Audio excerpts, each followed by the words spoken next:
మనం ఎప్పుడైతే ఇక్కడి నుంచి వెళ్తామో, ఎలాగైతే మీకు ప్రథమ మంత్రం ఇవ్వబడుతుందో, ఇక్కడ ఈ సాంసారిక సౌకర్యాలకు ట్యాక్స్ ఎలాగైతే మీరు కరెంట్ కనెక్షన్ తీసుకున్నారో, టెలిఫోన్ కనెక్షన్ తీసుకున్నారో, ఇంకా నీటి కనెక్షన్ తీసుకున్నారో, గ్యాస్ కనెక్షన్ తీసుకున్నారో, లేదా ఏదైనా బ్యాంక్ లోన్ తీసుకున్నారో, అయితే తిరిగి ఇచ్చేస్తూనే ఉంటాము. ఏవైతే ట్యాక్స్, అద్దె ఉన్నాయో, వాటికి ఏ ఛార్జీలు ఉన్నాయో, అప్పుడే మీకు సౌకర్యాలు దొరుకుతాయి. అయితే ఎప్పటి వరకు మీరు ఈ ప్రపంచంలో ఉంటారో, అప్పటి వరకు మీకు ఈ సౌకర్యాలు కావాలి.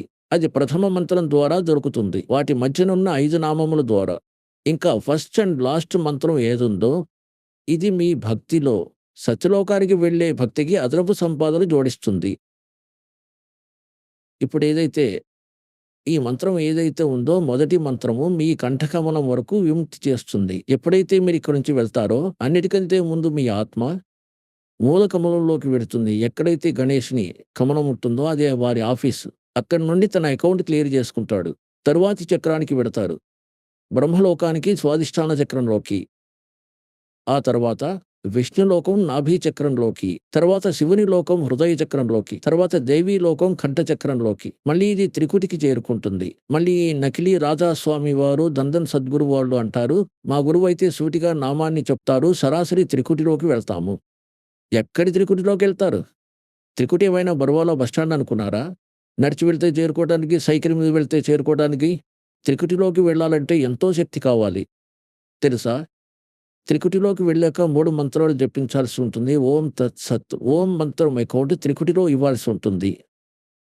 అప్పుడు పరమాత్ముడు కలుస్తాడు ఈ దాసుని రూపంలో. ఇక్కడ ఏదైతే సత్య సాధన, నిజమైన ధ్యాస ఈ దాసునిలో యాజ్ ఏ గాడ్ ఉంటుందో,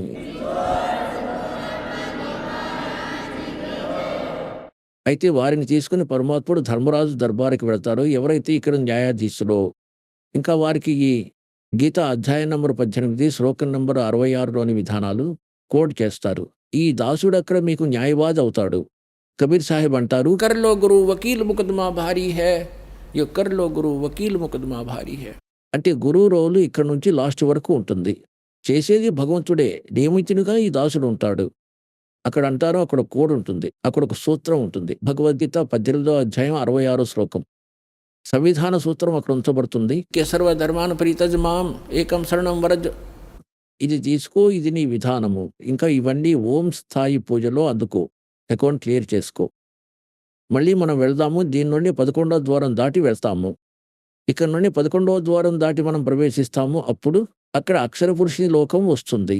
7 శంఖ బ్రహ్మాండాలు ఉన్నాయి. వాటిని దాటిపోయేందుకు మనం ఏదైతే అద్దె చెల్లించాల్సి ఉంటుందో ఆ సాధన లభిస్తుంది అక్కడి నుంచి వెళ్లేందుకు. దానికి ప్రతిఫలంగా మనం ఈ తత్మంత్ర సంపాదన వారికి ఇస్తాము. వారు మనల్ని 12వ ద్వారానికి వదులుతారు. 12వ ద్వారం దాటి మనం సత్యలోకం వెళ్ళిపోతాము. అక్కడికి వెళ్ళి మళ్ళీ ఈ ప్రపంచంలోకి ఎప్పటికీ తిరిగి రాము. బోలో సద్గురుదేవ్ కీ జై.